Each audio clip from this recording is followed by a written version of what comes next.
All right, welcome to another episode of the Cleveland State of Mind podcast with your host TYE, coming to you on uh let's call this a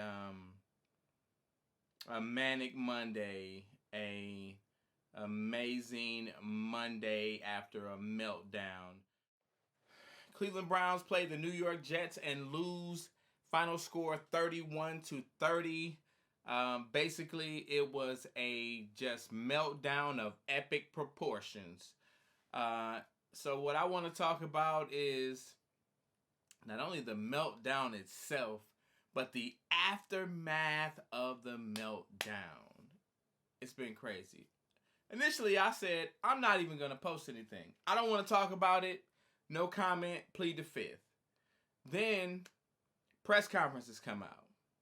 And boy, oh boy, I mean, if grits was already hot, they just got hotter. So, basically, the way this game boils down is the Browns are up by 13 points with a minute and 55 seconds left to play.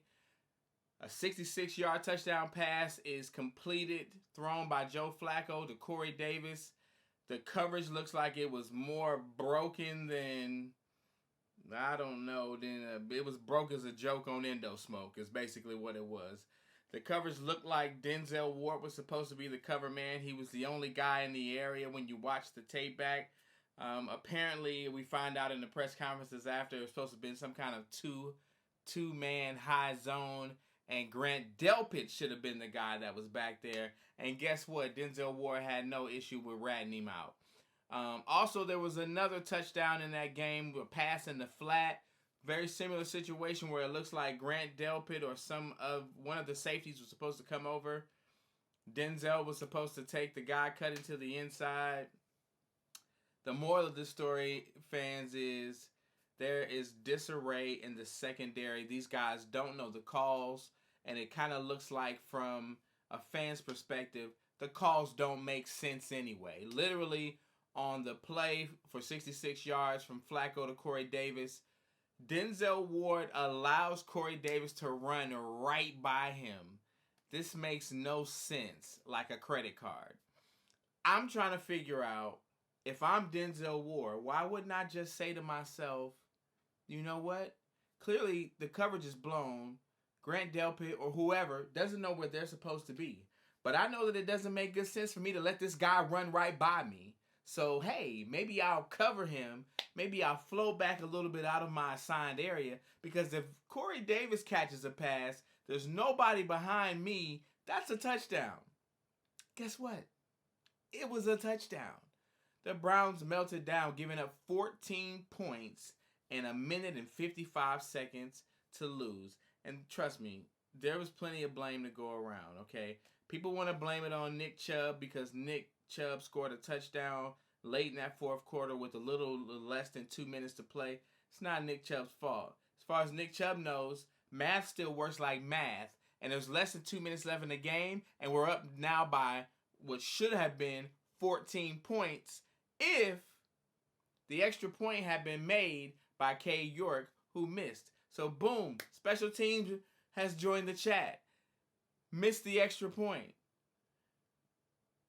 The Jets decide, hey, we'll kick a onside kick.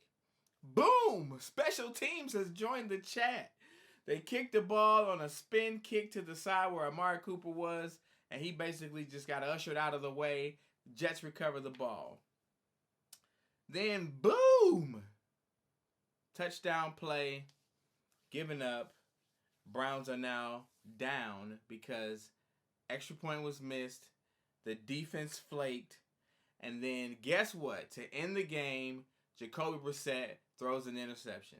So this is a blame buffet. Anybody who wants some can get some, okay? But at the end of the day, you got to say to yourself, with less than 2 minutes to play, a team full of professionals and even some that were Pro Bowl selections last year should have been able to stop the New York Jets from putting up 14 points in less than 2 minutes. Like, what in the whole hot dog water was going on? Myles Garrett in his press conference after the game had the nerve to actually come out his mouth and say something about the fact that fans booed. I got a question. Miles, how much did your ticket cost? No? Didn't pay for a ticket? No. So shut your ass up. We're going to boo when we want to boo because you gave us something to boo about. See, this is why I didn't want to do a video. Because I knew I was going to get lit up in this thing. But at the end of the day, guess what? We don't have to wait long for a turnaround. The Browns play Pittsburgh on Thursday. They better get it together.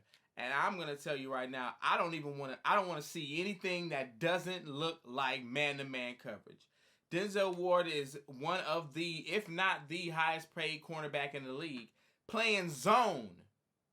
Nah, that's not how you earn that check. I'm going to need him to man up, man D, and earn that check. Joe Woods. Joe. I don't want to say nothing about your mama, Joe, but I will tell you this. You got one more time to lose a game in the fourth quarter when the Browns are clearly ahead and should be in a comfortable place to lead that game and send fans home drunk, wasted, and celebrated. This is your host, TYE of the Cleveland State of Mind podcast, and I'm signing off now before I really get into some wild style junk because, boy, that press conference was crazy. Denzel was blaming Grant Delpit. Grant Delpit was like, hey, let your haters be your motivators. John Johnson was telling on people. Nick Chubb tried to take some of the blame. Kevin Stefanski tried to say it's all his fault as if he's calling the defensive plays because that defensive call on the 66-yard pass was hot garbage. I don't care who was supposed to be the too high safety. It should have never happened. Whatever. Get out of here. Cleveland State of Mind, TYEOUT.